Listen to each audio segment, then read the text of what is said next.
ಸ್ನೇಹಿತರೆ, ಹೇಗಿದ್ದೀರಾ ಎಲ್ಲರೂ? Welcome back to my channel.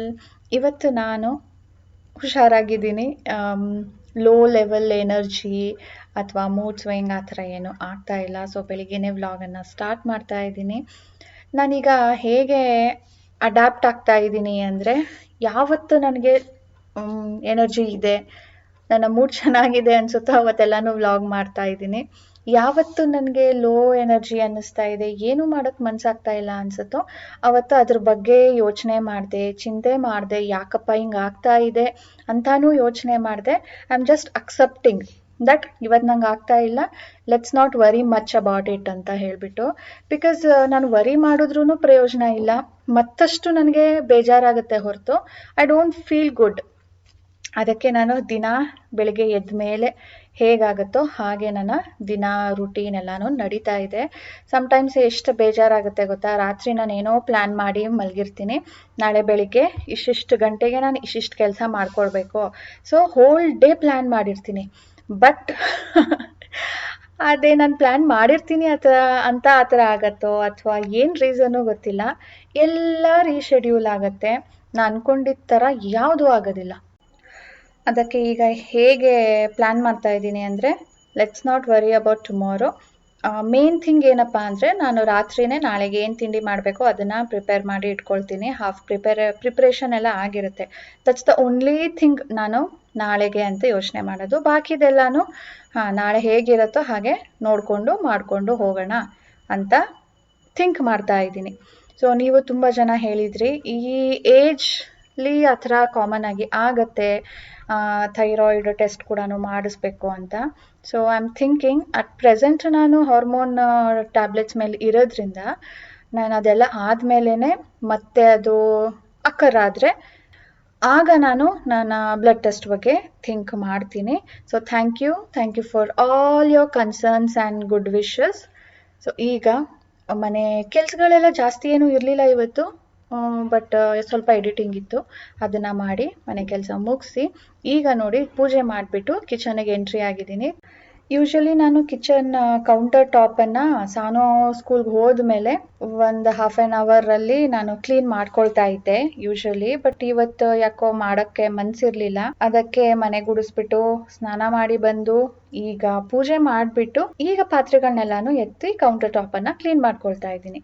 ಅಂದರೆ ಈ ಪಾತ್ರೆಗಳು ಯಾವುದಪ್ಪ ಅಂದರೆ, ನೆನೆ ರಾತ್ರಿ ನಾನು ಸ್ವಲ್ಪ ಕ್ಲೀನ್ ಮಾಡಿ ಇಟ್ಟಿರ್ತೀನಿ, ಅದು ಮತ್ತು ಇವತ್ತು ಬೆಳಿಗ್ಗೆ ಏನು ತಿಂಡಿಗೆ ಯೂಸ್ ಮಾಡಿರ್ತೀನೋ ಅದು ಎಲ್ಲಾನು ಜಸ್ಟ್ ಹಾಗೆ ರಿನ್ಸ್ ಮಾಡಿ ಇಟ್ಟಿರ್ತೀನಿ. ಅದು ನೀರು ಆಡಿದ್ಮೇಲೆ ಈಗ ಎಲ್ಲಾನು ತೆಗೆದು ಸೆಟ್ಲ್ ಮಾಡಿಕೊಂಡು ಕೌಂಟರ್ ಟಾಪನ್ನು ಫುಲ್ ನೀಟ್ ಆ್ಯಂಡ್ ಕ್ಲೀನ್ ಮಾಡ್ಕೊಳ್ತಾ ಇದ್ದೀನಿ.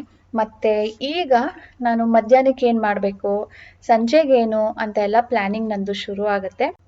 ಅಂದರೆ ಈಗ ಯೋಚನೆ ಮಾಡಿ ನಾನು ಸ್ವಲ್ಪ ಎಲ್ಲನೂ ತೆಗೆದು ಇಟ್ಟರೆ 1 ಅವರಲ್ಲಿ ಮತ್ತೆ ಅಡುಗೆನೆಲ್ಲ ಮುಗಿಸ್ಬಿಟ್ಟು ನಾನು ಇಟ್ಬಿಟ್ಟು ಸಾನು ಕರ್ಕೊಂಡು ಬರೋದಕ್ಕೆ ಹೋಗ್ಬೋದು. ಅದಕ್ಕೆ ನಾನು ಸ್ಪ್ಲಿಟ್ ಮಾಡ್ಕೊಳ್ತೀನಿ. ಈಗ ಯೋಚನೆ ಮಾಡಿ ಎಲ್ಲ ತೆಗೆದಿಡೋದು, ಅದು ಫ್ರಿಜ್ಜಲ್ಲಿ ಇಟ್ಟಿರ್ತೀನಲ್ಲ, ಸ್ವಲ್ಪ ಕೋಲ್ಡ್ ಕೂಡ ಇರುತ್ತೆ, ರೂಮ್ ಟೆಂಪ್ರೇಚರಿಗೆ ಬರುತ್ತೆ, ನನಗೆ ಈಸಿ ಆಗುತ್ತೆ ಕಟ್ಟಿಂಗು ಚಾಪಿಂಗ್ ಎಲ್ಲ ಅಂತ ಹೇಳ್ಬಿಟ್ಟು ಎಲ್ಲ ತೆಗೆದಿಟ್ಬಿಟ್ಟು ಮತ್ತೆ ನಾನು 12 ಗಂಟೆ 1 ಗಂಟೆ ಥರ ಬಂದು ಮತ್ತೆ ಅಡುಗೆಗೆ ಶುರು ಮಾಡ್ಕೊಳ್ತೀನಿ. ಹಾಗೆ ಕ್ಲೀನ್ ಮಾಡಬೇಕಾದ್ರೆ ಸ್ವಲ್ಪ ಕಿಟಕಿಗಳ ಮೇಲೂ ನೀರು ಎಗ್ರಿ ಸ್ವಲ್ಪ ಕಲೆ ಆಗಿತ್ತು, ಅದನ್ನೆಲ್ಲನೂ ಕೂಡ ಕ್ಲೀನ್ ಮಾಡ್ಕೊಳ್ತಾ ಇದ್ದೀನಿ. ಆ್ಯಕ್ಚುಲಿ ನಾನೀಗ ತಿಂಡಿ ಮಾಡೋದಕ್ಕೆ ಅಂತ ಬಂದಿದ್ದು. ಇವತ್ತು ಚಿತ್ರಾನ್ನ ಮಾಡಿದ್ದೆ. ಚಿತ್ರಾನ್ನ ಅಲ್ಲ, ಇದಕ್ಕೆ ಒಗ್ಗರಣೆ ಅನ್ನ ಅಂತ ಹೇಳೋದು. ಅಂದರೆ ನಾವು ಚಿತ್ರಾನ್ನ ಅಂದರೆ ಗೊಜ್ಜು ಮಾಡಿ ಆಮೇಲೆ ಕಲಿಸ್ತೀವಲ್ವ, ಲೆಮನ್ ರೈಸ್ ಥರ. ಇದು ಜಸ್ಟ್ ಡೈರೆಕ್ಟು ಒಗ್ಗರಣೆ ಕೊಟ್ಬಿಟ್ಟು ಅಕ್ಕಿನ ಹಾಕಿ ಕುಕ್ ಮಾಡ್ಕೊಳ್ಳೋದು. ಸೊ ಇದು ಬಿಸಿ ಆಗಲಿ ಅಂತ ಇಟ್ಟಿದ್ದೆ. ಸೊ ಆ ಬಿಸಿ ಆಗೋ ಟೈಮಲ್ಲಿ ನಾನು ಈ ಕಿಚನ್ ಕೌಂಟರ್ ಟಾಪು ಅಕ್ಕಪಕ್ಕ ಎಲ್ಲನೂ ಕ್ಲೀನ್ ಮಾಡಿಕೊಂಡೆ. ರಾಜೇಶ್ ಅವ್ರ ದಿನ ತಿಂಡಿ ಆಗಿಲ್ಲ, ಅವರು ಸ್ವಲ್ಪ ಲೇಟು, ನನಗಿಂತ ಲೇಟ್ ತಿಂಡಿ ಜೊತೆಗೆ ಮಾತ್ರ ಮಾಡೋದಕ್ಕಾಗದೇ ಇಲ್ಲ. ಅವ್ರದ್ದು ಮೀಟಿಂಗ್ಗಳಿರುತ್ತೆ, ಕಾಲ್ಗಳು ಬರ್ತಾ ಇರುತ್ತೆ, ಅದಕ್ಕೆ ಅವ್ರು ಅಲ್ಲಿ ಬ್ಯುಸಿ ಆಗಿಬಿಟ್ಟಿರ್ತಾರೆ. ನಾನು ತಿಂಡಿ ಮಾಡಬೇಕಾದ್ರೆ ಒಬ್ಬಳೇ, ಮಧ್ಯಾಹ್ನ ಊಟ ಮಾಡಬೇಕಾದ್ರೆ ಸಾನು ಜೊತೆ ಕೂತ್ಕೊಂಡು ಊಟ ಮಾಡ್ತೀನಿ. ಸಮ್ಟೈಮ್ಸ್ ರಾಜೇಶ್ ಕೂಡ ನನಗೆ ಅಕಂಪನಿ ಮಾಡ್ತಾರೆ, 3 ಜನ ಕೂತ್ಕೊಂಡು ಒಟ್ಟಿಗೆ ಊಟ ಮಾಡ್ತೀವಿ. ಸೊ ನಾನು ತಿಂಡಿ ಮಾಡಬೇಕಾದ್ರೆ ಸ್ವಲ್ಪ ಟಿ ವಿ ಹಾಕ್ಕೊಂಡು ಟಿ ವಿ ನೋಡ್ತಾ ತಿಂಡಿ ಮಾಡ್ತೀನಿ, ಯಾಕಂದರೆ ಒಬ್ಬಳೇ ಮಾಡೋದಕ್ಕೆ ಬೇಜಾರಾಗುತ್ತೆ. ಅದಕ್ಕೆ ಸ್ವಲ್ಪ ಟಿ ವಿ ಜೊತೆ ಟಿ ವಿ ನೋಡ್ತಾ ಊಟ ತಿಂಡಿ ಮಾಡಬಾರ್ದು ಅಂತ ಹೇಳ್ತಾರೆ. ಬಿಕಾಸ್ ನಾವೇನು ಎಷ್ಟು ತಿಂತಾ ಇದ್ದೀವಿ ಅಂತ ನಮ್ಮ ಬ್ರೈನ್ಗೆ ಗೊತ್ತಾಗೋದಿಲ್ಲ, ನಾವು ಜಾಸ್ತಿ ತಿಂದ್ಬಿಡ್ತೀವಿ ಅಂತ. ಬಟ್ ನಂದು ಲಿಮಿಟ್ ಇರುತ್ತೆ, ಒಂದು ತಟ್ಟೆಗೆ ಎಷ್ಟು ಹಾಕ್ಕೊಂಡಿರ್ತೀನೋ ಅಷ್ಟು. ಸೊ ಅದನ್ನು ತಿಂತಾ ಟಿ ವಿ ನೋಡಿಕೊಂಡು ಸ್ವಲ್ಪ ತಿಂಡಿ ಮಾಡಿಬಿಟ್ಟು ಆಮೇಲೆ ಈಗ ಮತ್ತೆ ಮನೆ ಕೆಲಸನ ಕಂಟಿನ್ಯೂ ಮಾಡ್ತಾ ಇದ್ದೀನಿ. ಎಲ್ಲ ನೆನ್ನೆ ವಾಶ್ಗೆ ಹಾಕಿದ್ದೆ, ಸೊ ಇವತ್ತು ಮತ್ತೆ ಎಲ್ಲನೂ ಅರೇಂಜ್ ಮಾಡ್ತಾ ಇದ್ದೀನಿ.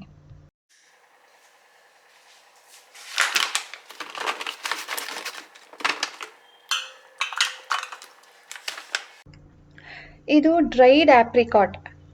ಆ್ಯಕ್ಚುಲಿ ಹೇಳಬೇಕಂದ್ರೆ ಇದು ಟೇಸ್ಟ್ ಅಷ್ಟೊಂದೇನು ಚೆನ್ನಾಗಿರೋದಿಲ್ಲ. ನಾನು ಇದನ್ನು ಕಾಶ್ಮೀರಿಂದ ತರಿಸಿದ್ದು. ನಾವು ಕಾಶ್ಮೀರ್ಗೆ ಹೋದಾಗ ಅಲ್ಲಿ ಡ್ರೈ ನಟ್ಸ್ ಎಲ್ಲನೂ ತೊಗೊಂಡಿದ್ವಲ್ವ, ಚೆನ್ನಾಗಿತ್ತು. ಕ್ವಾಲಿಟಿ ಎಲ್ಲ ತುಂಬ ಚೆನ್ನಾಗಿತ್ತು. ಪ್ರೈಸ್ ವೈಸ್ ಸೇಮ್ ಆದ್ರೂ ಕ್ವಾಲಿಟಿ ಚೆನ್ನಾಗಿತ್ತಲ್ಲ ಅಂದ್ಬಿಟ್ಟು ಅಲ್ಲಿಂದನೇ ತರಿಸಿದ್ದೆ. ಫೋನ್ ಮಾಡಿ ಆರ್ಡ್ರ್ ಮಾಡಿದ್ವಿ. ನಾನು ಒಂದು ವೆಟ್ ಆಪ್ರಿಕಾಟ್ ಬರುತ್ತಲ್ವ, ತುಂಬ ಚೆನ್ನಾಗಿರುತ್ತೆ ಅದು ಅಂತ ಆರ್ಡ್ರ್ ಮಾಡಿದ್ದು. ಬಟ್ ವೆಟ್ಟಾ ಡ್ರೈಯಾ ಅಂತ ಹೇಳಿರಲಿಲ್ಲ, ಅವರು ಡ್ರೈ ಕಳಿಸ್ಬಿಟ್ಟಿದ್ದಾರೆ. ತಿನ್ನೋದಕ್ಕೆ ಭಾರಿ ಕಷ್ಟ. ನಮ್ಮ ಸಾನು ಒಬ್ಬಳೇ ಅದನ್ನು ತಿಂತಾ ಇರೋದು, ಅದಕ್ಕಿಂತ ಖಾಲಿನೇ ಆಗಿಲ್ಲ. ಅದು ಯಾಕೋ ಇಟ್ಟು ಕಲರ್ ಚೇಂಜ್ ಆಗಿಬಿಟ್ಟಿದೆ. ನೋಡಿ ಹೇಗೆ ಕಲರ್ ಇದೆ ಅಂಥೇಳಿ. ನನಗನ್ನಿಸ್ತು ಇದು ಭೂಷಣ ಬರ್ತಾ ಇರಬೇಕು, ತಡಿ ಸ್ವಲ್ಪ ತೊಳೆದ್ಬಿಟ್ಟು ಒಣಗಿಸೋಣ ಬಿಸಿಲಲ್ಲಿ ಅಂತ ಹೇಳಿ ತೊಳಿತಾ ಇದ್ದೀನಿ.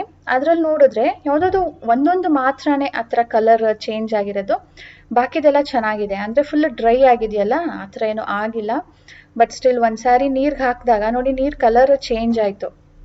ಅದಕ್ಕೆ ಎಲ್ಲನೂ ಸರಿ ತೊಳೆದ್ಬಿಡೋಣ ಅಂತ ಹೇಳಿಬಿಟ್ಟು ಎಲ್ಲನೂ ತೊಳೆದು ಇಡ್ತಾ ಇದ್ದೀನಿ. ಯಾವುದಾದ್ರು ಕಲರ್ ಚೇಂಜ್ ಆಗಿದೆಯೋ ಅದನ್ನು ಸಪ್ರೇಟ್ ಇಡ್ತಾ ಇದ್ದೀನಿ. ಒಂದು ಸಾರಿ ಓಪನ್ ಮಾಡಿ ನೋಡ್ತೀನಿ, ಚೆನ್ನಾಗಿದ್ದರೆ ಓಕೆ, ಇಲ್ಲ ಅಂದರೆ ಅದನ್ನು ಡಿಸ್ಕಾರ್ಡ್ ಮಾಡ್ತೀನಿ. ಒಣಗಿಸೋದಕ್ಕೆ ಇವತ್ತು ಬಿಸಿಲಿದೆ, ಅದಕ್ಕೆ ಆ ಕಾನ್ಫಿಡೆನ್ಸ್ ಮೇಲೆ ಇವತ್ತು ತೊಳಿತಾ ಇದ್ದೀನಿ. ನಾನು ಲಾಸ್ಟ್ ವ್ಲಾಗಲ್ಲಿ ಹೇಳಿದ್ದೆ, ಪಾಪ ಡೆಲ್ಲಿಯಲ್ಲಿ ಪಂಜಾಬಲ್ಲಿ ಇಲ್ಲಿಗಿಂತ ತುಂಬ ಚಳಿ ಇರುತ್ತೆ ಅಂತ ಹೇಳಿಬಿಟ್ಟು ನನಗಿಬ್ಬರು 3 ಜನ ಮೆಸೇಜ್ ಮಾಡಿದ್ರು. ಹೌದು, ಡೆಲ್ಲಿಯಲ್ಲಿ ತುಂಬಾ ಚಳಿ ಇದೆ, ಆ್ಯಂಡ್ ನಾವು ಡೆಲ್ಲಿಯಿಂದನೇ ನಿಮ್ಮ ವ್ಲಾಗನ್ನು ನೋಡ್ತಾ ಇರೋದು, ಇಲ್ಲಿ 9 ಡಿಗ್ರಿ ಇದೆ ಅಂತ ಹೇಳಿಬಿಟ್ಟು. ಮೈ ಗಾಡ್, ನನಗೆ ಎಕ್ಸ್ಪೀರಿಯನ್ಸ್ ಇದೆ, ಯಾಕಂದರೆ ನಾನು ಕೂಡ ಡೆಲ್ಲಿ ವಿಸಿಟ್ ಮಾಡಿದ್ನಲ್ಲ ಇದೇ ಟೈಮಲ್ಲಿ, ಲೈಕ್ ಡಿಸೆಂಬರ್ ಟೈಮಲ್ಲೇ ನಾವು ಕೂಡ ವಿಸಿಟ್ ಮಾಡಿದ್ದು. ಪಂಜಾಬ್ಗೂ ಕೂಡ ಅಲ್ಲಿಂದಾನೇ ಹೋಗಿದ್ವಿ, ಡೆಲ್ಲಿಯಿಂದ ಪಂಜಾಬ್ಗೆ ಹೋಗಿದ್ವಿ. ಪಂಜಾಬಲ್ಲಿ ನಾನು ನೆನಪಿದೆ, ರೂಮಲ್ಲಿ AC ಎಲ್ಲ ಆಫ್ ಮಾಡಿ ಮಲಗಿದ್ದೀವಿ. ಮಿಡ್ ನೈಟ್ ನನಗೆ ಎಚ್ಚರ ಆಗಿದೆ, ಚಳಿ ತಡಿಯೋಕ್ಕಾಗ್ತಾ ಇಲ್ಲ ಅಂತ ಹೇಳ್ಬಿಟ್ಟು. ಆವಾಗ ಆ ರೂಮ್ ಸರ್ವಿಸಿಗೆ ಮತ್ತೆ ಫೋನ್ ಮಾಡಿ ಎಕ್ಸ್ಟ್ರಾ ಬ್ಲ್ಯಾಂಕೆಟ್ ಇಸ್ಕೊಂಡು ನಾನು ಮಲಗಿರೋದು. ಅಷ್ಟು ಚಳಿ ಇರುತ್ತೆ ರೂಮ್ ಒಳಗಡೆ ಕೂಡ. ಮತ್ತು ಹೇಗೆ ಅಂದರೆ ಬಿಸಿಲಿದ್ದಾಗ ನಮಗೆ ಅಷ್ಟೊಂದು ಚಳಿ ಅನಿಸೋದಿಲ್ಲ. ಬಿಸಿಲಲ್ಲಿ ನಿಂತಾಗ ಈ ಸಂಜೆ 4 ಗಂಟೆ ಮೇಲೆ ಸನ್ಸೆಟ್ ಆಗುತ್ತಲ್ವ, ಆವಾಗ ನೋಡಿ ಚಳಿ ಶುರು. ಸೊ ಇವತ್ತು ಸಂಜೆ ಸ್ನ್ಯಾಕ್ಗೆ ಮಂಡಕ್ಕಿಗೆ ಒಗ್ಗರಣೆ ಕೊಡೋಣ ಅಂತ ಇಡ್ತಾ ಇದ್ದೀನಿ. ಚಳಿಗೆ ಏನಾದರೂ ತಿನ್ನಬೇಕು ಅನ್ನಿಸ್ತಾ ಇರುತ್ತೆ. ನಮ್ಮ ಸಾನುಗೆ ಮಧ್ಯಾಹ್ನನೂ ಅಂದರೆ ಸ್ಕೂಲ್ಗೂ ಸ್ನ್ಯಾಕ್ ಬಾಕ್ಸ್ ಹಾಕಿರ್ತೀನಿ, ಸಂಜೆನೂ ಮಮ್ಮ ಏನು ಸ್ನ್ಯಾಕು ಏನೋ ತಿನ್ನಬೇಕು ಅನ್ನಿಸ್ತಾ ಇದೆ ಅಂತ ಹೇಳ್ತಾಳೆ. ಅವಳಿಗೆ ಈಗ ಟೆಸ್ಟ್ ಬೇರೆ ನಡೀತಾ ಇರೋದ್ರಿಂದ ಓದ್ಕೊಳ್ತಾ ಇರ್ತಾಳ, ಏನಾದರೂ ಸ್ವಲ್ಪ ಡೈವರ್ಷನ್ ಬೇಕು, ತಿನ್ನಬೇಕು, ಕುಡಿಬೇಕು ಅನ್ನಿಸ್ತಾ ಇರುತ್ತೆ. ಸೊ ಮಂಡಕ್ಕಿಗೆ ಒಗ್ಗರಣೆ ಕೊಡೋಣ ಅಂತ ಅರೇಂಜ್ ಮಾಡ್ಕೊಳ್ತಾ ಇದ್ದೀನಿ. ಇದಾದಮೇಲೆ ಒಟ್ಟಿಗೆ ಅಡುಗೆ ಮಾಡಿಬಿಟ್ಟು ನಾನು ಸಾನುಗೆ ಕರ್ಕೊಂಡು ಬರೋದಕ್ಕೆ ಹೋಗಬೇಕು. ಸ್ನೇಹಿತರೆ, ಇವಾಗ ತಾನೇ ಸಾನುಗೆ ಕರ್ಕೊಂಡು ಮನೆಗೆ ಬಂದೆ. ಬಂದ ತಕ್ಷಣವೇ ರಾಜೇಶ್ ಅವ್ರು ನನಗೆ ಶಾಕ್ ಕೊಡ್ತಾ ಇದ್ದಾರೆ. 1000 ರೂಪೀಸ್ ಫೈನ್ ಬಿದ್ದಿದೆ ನಿನಗೆ, ಎಲ್ಲಿ ಸಿಗ್ನಲ್ ಜಂಪ್ ಮಾಡಿದೆ ಅಂತ. ನಾನು ಸಿಗ್ನಲ್ ಜಂಪ್ ಮಾಡೋವ್ರಿಗೇ ಬೈಕೋತಾ ಇರ್ತೀನಿ. ಇವ್ರ ಕಡೆಯಿಂದಾಗಿ ನಮಗೆ ಸೇಫ್ಟಿ ಇಲ್ಲ, ಹೆಂಗಂದ್ರಂಗೆ ನುಗ್ಗುತ್ತಾರೆ ಇವರು ಅಂತ. ನಾನು ಎಲ್ರಿ ಮಾಡಿದೆ, ತಡಿ ನೋಡೋಣ ಎಲ್ಲಿ ಬಂದಿದೆ ಅಂದ್ಬಿಟ್ಟು ಉದ್ದಕ್ಕೂ ಎಲ್ಲಿ ಮಾಡಿದೆ ಅಂತ ನೆನೆಸ್ಕೊಂಡು ಬರ್ತಾನೇ ಇದ್ದೀನಿ. ಆಮೇಲೆ ರಾಜೇಶ್ ಹೇಳ್ತಾ ಇದ್ದಾರೆ, ಕ್ಲಿಕ್ ಮಾಡಿಬಿಡ ಕಣೋ, ಅದು ಫ್ರಾಡ್ ಮೆಸೇಜು ಅಂತ. ಸೊ ಏನು ಮಾಡಿದ್ದಾರೆ, ಎಷ್ಟು ಚೆನ್ನಾಗಿ ನಮ್ಮ ಗಾಡಿ ನಂಬರ್ ಹಾಕಿದ್ದಾರೆ, ಎಲ್ಲನೂ ಎಷ್ಟು ಚೆನ್ನಾಗಿ ಡೀಟೇಲ್ ಹಾಕಿದ್ದಾರೆ ಗೊತ್ತಾ. ರೆಡ್ ಲೈಟ್ ಜಂಪ್ ಅಷ್ಟೇ. ಸೊ ಕೆಲವೊಂದು ಸಾರಿ ಅವರು ಫೋಟೋ ಕ್ಲಿಕ್ ಮಾಡಿ ಹಾಕ್ತಾರಲ್ವ, ಆ ಫೋಟೋ ನೋಡೋಣ. ಕೆಳಗಡೆ ಏನೋ ಒಂದು APK ಅಂದ್ಬಿಟ್ಟು ಒಂದು ಫೈಲ್ ಇದೆ, ಅದನ್ನು ಇನ್ನೇನು ನಾನು ಡೌನ್ಲೋಡ್ ಮಾಡಬೇಕಿತ್ತು. ರಾಜೇಶ್ ಅವಾಗ ಹೇಳ್ತಾ ಇದ್ದಾರೆ, ಬೇಡ ಅದು ಫ್ರಾಡ್ ಮೆಸೇಜ್ ಇರುತ್ತೆ, ಕ್ಲಿಕ್ ಮಾಡಬೇಡ ಏನೂ ಅಂತ ಹೇಳ್ಬಿಟ್ಟು. ವಾಟ್ಸಪ್ ಮೆಸೇಜ್ ಬಂದಿರೋದು. ನನಗಿಷ್ಟು ದಿನದಲ್ಲಿ ಒಂದು ಫೈನ್ ಇಲ್ಲ. ನಾನು ಯಾವಾಗ ನೋಡಿದ್ರೂ ಹೆಲ್ಮೆಟ್ ಹಾಕ್ಕೊಂಡು ಹೋಗಿರ್ತೀನಿ, ಲೈಟ್ಸ್ನೆಲ್ಲ ನೋಡಿಕೊಂಡೇ ಹೋಗ್ತೀನಿ. ನೋಡಿ ಈ ಥರ ಏನಾದರೂ ಇರ್ಬೋದೇನೋ ಅಂದ್ಕೊಂಡೆ ಕ್ಲಿಕ್ ಮಾಡಿಬಿಟ್ರೆ ಏನೇನಾಗುತ್ತೋ. ಯಾವುದೇ ಅನ್ನೋನ್ ನಂಬರಿಂದ APK ಫೈಲ್ಸ್ಗಳು ಡೌನ್ಲೋಡ್ ಮಾಡಿ ಅಂತ ಬಂದರೆ ಡೌನ್ಲೋಡ್ ಮಾಡಬಾರ್ದು. APK ಫೈಲ್ಸ್ ಅದು ನಮಗೆ ಬಂದೇ ಇಲ್ವಲ್ಲ, ಯಾವ ಥರ ಬರುತ್ತೆ ರಿಯಲ್ ಆಗಿ ಅಂತ ಗೊತ್ತಾಗೋದಕ್ಕೆ. ಅಲ್ಲಿ ನಂಬರಿಂದ ಬಂದಿದೆ ಒಂದು, ಜಸ್ಟ್ ಲೈಕ್ 10 ನಂಬರ್ ಇರುತ್ತಲ್ವ ಮೊಬೈಲ್ ನಂಬರು, ಆ ಥರ ನಂಬರಿಂದ ರಿಸೀವ್ ಆಗಿರೋದು.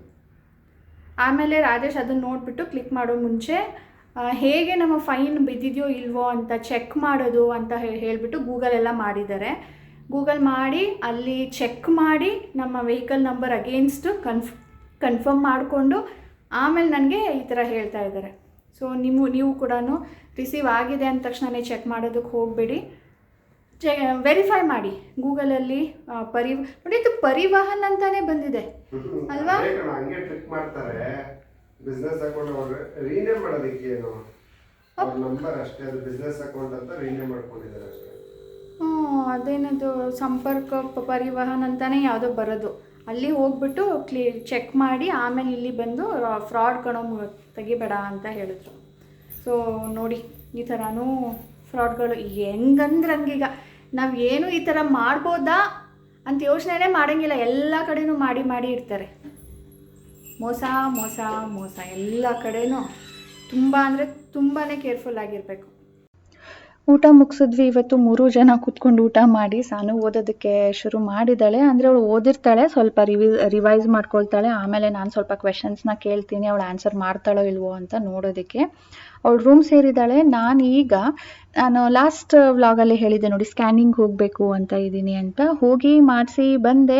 ಅದರ ರಿಪೋರ್ಟ್ ನಾನು ಕೂತ್ಕೊಂಡು ನೋಡಿರಲಿಲ್ಲ. ಅಲ್ಲಿ ಅವರು ಮಾಡಬೇಕಾದ್ರೆ ನಾರ್ಮಲ್ ಅಂತ ಇದ್ರು. ಸರಿ, ನಾನು ಏನು ಓದೋಕ್ಕೆ ಹೋಗಲಿಲ್ಲ. ಇವಾಗ ಪುರ್ಸತ್ತಾಗಿ ಕೂತ್ಕೊಂಡಿದ್ದೀನಿ ನೋಡಿ. ಈ ಥರ ಪಿಕ್ಚರ್ಸ್ ಕೊಟ್ಟಿರ್ತಾರೆ, ಬಟ್ ಈ ಪಿಕ್ಚರ್ಸಲ್ಲಿ ನಮಗೇನು ಗೊತ್ತಾಗೋದಿಲ್ಲ. ಎನಿವೇಸ್, ರಿಪೋರ್ಟ್ ಏನಂತ ಬಂದಿದೆ, ಎಲ್ಲನೂ ನಾರ್ಮಲ್ ಅಂತಲೇ ಇದೆ. ಅಂದರೆ ಜಸ್ಟ್ ಅವರು ಒಂದನ್ನೇ ನೋಡಲ್ಲ, ಲಿವರ್, ಗಾಲ್ ಬ್ಲಾಡರ್, ಪ್ಯಾನ್ಕ್ರಿಯಾಸ್, ಕಿಡ್ನಿ, ಆಮೇಲೆ ಯೂಟ್ರಸ್ ಇಂಪಾರ್ಟೆಂಟಾಗಿ. ನನಗೆ ಯಾಕಪ್ಪ ಇದು ನಾನು ಮಾಡಿಸಿದ್ದು, ಏನು ಭಯ ಇತ್ತು ನನಗೆ ಅಂದರೆ, ಯೂಟ್ರಸಲ್ಲಿ ಏನಾದರೂ ತೊಂದರೆ ಇದೆಯಾ, ಲೈಕ್ ಸಿಸ್ಟ್ ಫಾರ್ಮ್ ಆಗಿರೋದಾಗಲಿ, ಟ್ಯೂಮರ್ ಏನಾದರೂ ಆಗಿರೋದಾಗಲಿ, ಆ ಥರ ಏನಾದರೂ ಆದಾಗ ಕೂಡ ಹೆವಿ ಬ್ಲೀಡಿಂಗ್ ಆಗೋದು, ಕ್ಲಾಟಿಂಗ್ ಆಗೋದು, ಆ ಥರ ಎಲ್ಲ ಆಗುತ್ತೆ. ಅದೆಲ್ಲ ಆದಾಗ ಹಾರ್ಮೋನ್ ಇಂಬ್ಯಾಲೆನ್ಸ್ ಕೂಡ ಆಗುತ್ತೆ. ಆ ಥರ ಏನಾದರೂ ಆಗ್ತಾ ಇದೆಯಾ ಅಂತ ನಾನು ಚೆಕ್ ಮಾಡಿಸೋದಕ್ಕೆ ಇದನ್ನು ಮಾಡಿಸಿದ್ದು. ಲಿಟ್ರಲಿ ಥ್ಯಾಂಕ್ಫುಲ್ ಫಾರ್ ಗಾಡ್, ಏನೂ ತೊಂದರೆ ಇಲ್ಲ ಅಂತಲೇ ಬಂದಿದೆ. ಡಾಕ್ಟರ್ ಏನು ಅಬ್ಸರ್ವೇಷನ್ ಬರೆದಿರೋದು ಅಂದರೆ, ನೀವು ಹಾರ್ಮೋನ್ ಟೆಸ್ಟ್ ಮಾಡಿಸಿ, ಯೂಟ್ರಸಲ್ಲಿ ಏನೂ ತೊಂದರೆ ಇಲ್ಲ, ಹಾರ್ಮೋನಿಂದ ನಿಮಗೆ ಈ ತೊಂದರೆಗಳಾಗ್ತಾ ಇರ್ಬೋದು ಅಂತ ಬರೆದಿದ್ದಾರೆ. ಸೊ ಈಗ ನಾನು ಆಲ್ರೆಡಿ ಟ್ರೀಟ್ಮೆಂಟ್ ತೊಗೊಳ್ತಾ ಇರೋದ್ರಿಂದ ಈಗ ಏನು ಮಾಡಿಸೋದಿಲ್ಲ. ಆಫ್ಟರ್ ಸಮ್ ಡೇಸ್, ಲೈಕ್ ಇವಾಗೆಲ್ಲ ಟ್ರೀಟ್ಮೆಂಟ್ ನಿಂತ ಮೇಲೆ ಮತ್ತೇನಾದರೂ ಅಕರ್ ಆದಾಗ ನಾನು ಸ್ಕ್ಯಾನ್ ಮಾಡಿಸೋ ಬದಲು ಅವ್ರು ಏನು ಅಬ್ಸರ್ವೇಷನ್ ಬರ್ತೀಯಾರೋ ಅದನ್ನು ಮಾಡಿಸೋಣ ಅಂತ ಡಿಸೈಡ್ ಮಾಡಿದ್ದೀನಿ. ನಾನು ಇದನ್ನೆಲ್ಲ ನಿಮ್ಗೆ ಯಾಕೆ ಇಷ್ಟೊಂದು ಡೀಟೇಲಾಗಿ ತಿಳಿಸ್ತಾ ಇದ್ದೀನಿ ಅಂದರೆ, ನಂತರನೇ ನಿಮಗೂ ಏನಾದರೂ ಈ ಥರ ಪ್ರಾಬ್ಲಮ್ ಆದಾಗ ನೀವೇನೆಲ್ಲ ಮಾಡ್ಬೋದು, ಏನಂತ ಅದ್ರ ಬಗ್ಗೆ ಯೋಚನೆ ಮಾಡ್ಬೋದು ಅಂತ ಹೇಳಿಬಿಟ್ಟು ಹೆಲ್ಪ್ ಆಗುತ್ತೆ ಅಂತ ಹೇಳಿ ನಾನು ಇದನ್ನು ಇನ್ ಡೀಟೇಲಾಗಿ ನಿಮ್ಮ ಜೊತೆ ಶೇರ್ ಮಾಡ್ತಾ ಇದ್ದೀನಿ ಸ್ನೇಹಿತರೆ. ಸಾನು ಸ್ಕೂಲಿಂದ ಬಂದ ಮೇಲೆ ನಾನು ಏನೂ ಕೆಲಸ ಮಾಡೋಕ್ಕಾಗೋದಿಲ್ಲ. ಯಾಕಂದರೆ ಅವಳಿಗೆ ಕೇಳೋದಿರುತ್ತೆ, ಓದಿಸೋದಿರೋದಿಲ್ಲ. ಅವಳೆಲ್ಲನೂ ಓದ್ಕೊಳ್ತಾಳೆ. ಏನಾದರೂ ಡೌಟ್ ಇದ್ದಾಗ ಕೇಳ್ತಾಳೆ ಅಷ್ಟೇ. ಆ ಡೌಟ್ಸ್ ಎಲ್ಲನೂ ನಾನು ಟೆಸ್ಟ್ ಟೈಮಲ್ಲಿ ಇಟ್ಕೊಳ್ಬೇಡ, ನೀನು ಮೊದಲೇ ಒಂದು ಸಾರಿ ಓದು, ಏನು ಡೌಟ್ ಬರುತ್ತೋ ಕೇಳು, ನಾನು ಎಕ್ಸ್ಪ್ಲೇನ್ ಮಾಡ್ತೀನಿ ಅಂತ ಹೇಳಿರ್ತೀನಿ. ಸೊ ಎಲ್ಲನೂ ಆವಾಗಲೇ ಒಂದು ಸಾರಿ ಓದಿದ್ದಾಳೆ. ಈಗ ಅವಳೆಲ್ಲ ರಿವೈಸ್ ಮಾಡಿ ಬರೋ ತನಕ ನಾನು ಸ್ವಲ್ಪ ಫ್ರೀ. ಅದಕ್ಕೆ ಈಗ ಬುಕ್ ಓದೋಣ ಅಂತ ತೊಗೊಂಡಿದ್ದೀನಿ. ಇದು don't sweat the small stuff and it's all small stuff. ನಾನು ಇದನ್ನು ತೊಗೊಂಡಾಗ ತೋರಿಸಿದ್ದೆ. ಇದು ಏನಪ್ಪ, ವಾಟ್ ಇಟ್ಸ್ ಆಲ್ ಅಬೌಟ್ ಅಂತ ಹೇಳಿದ್ರೆ, ಸ್ಮಾಲ್ ಥಿಂಗ್ಸನ್ನು ನೀವು ಹೇಗೆ ತೊಗೊಳ್ಬೇಕು, ಹೇಗೆ ಟ್ರೀಟ್ ಮಾಡಬೇಕು, ಲೈಕ್ ಡೈಲಿ ಲೈಫಲ್ಲಿ ಒಂದಲ್ಲ ಒಂದು ಸಿಚುವೇಶನ್ ಆಗ್ತಾನೆ ಇರುತ್ತೆ, ಅದನ್ನು ನೀವು ಹೇಗೆ ತೊಗೊಳ್ಬೇಕು ಅಂತ ನನಗನ್ನಿಸ್ತು. This is the very important lesson for me, especially these days. ನನಗೆ ಇವಾಗ ಏನು ಆಗ್ತಾ ಇದೆಯೋ, ಸೊ ಇದನ್ನು ಓದಲೇಬೇಕು ಅಂತ. ತುಂಬ ಸಣ್ಣ ಚಾಪ್ಟರ್ ಇರುತ್ತೆ, ಬರೀ 1 ಪೇಜು 1.5 ಪೇಜು ಆ ಥರ ಇರುತ್ತೆ. ಸೊ ನಿಮ್ಗೆ ಇಂಟ್ರೆಸ್ಟ್ ಇದ್ದರೆ ಹೇಳಿ, ಒಂದು ಸಣ್ಣ ಪೇಜನ್ನು ನಿಮಗೆ ಓದಿ ತಿಳಿಸ್ತೀನಿ ಇದು ಏನು ಅಂತ. ಒಂಥರ ನಮಗೆ ಸ್ವಲ್ಪ ರಿಲೀಫ್ ಆಗುತ್ತೆ ಈ ಥರ ಎಲ್ಲ ಓದಿದಾಗ. ಸೊ ಇದರೊಂದಿಗೆ ಇವತ್ತಿನ ವ್ಲಾಗ್ ಕೂಡ ಎಂಡ್ ಮಾಡ್ತೀನಿ ಸ್ನೇಹಿತರೆ. ಸಿಗೋಣ ಮುಂದಿನ ವ್ಲಾಗ್ನೊಂದಿಗೆ. And thank you again for all your concern and best wishes. Take care ಅಂತ ಹೇಳಿದ್ರಿ. Hope everything will be fine one day. So bye ಸ್ನೇಹಿತರೆ, ಟೇಕ್ ಕೇರ್. ಆ್ಯಂಡ್ ಪ್ಲೀಸ್ ಇವತ್ತಿನ ವಿಡಿಯೋ ಲೈಕ್ ಆಗಿದ್ರೆ ಲೈಕ್ ಬಟನ್ ಕ್ಲಿಕ್ ಮಾಡೋದನ್ನು ಮರಿಬೇಡಿ. It motivates me a lot. Thank you. Bye bye.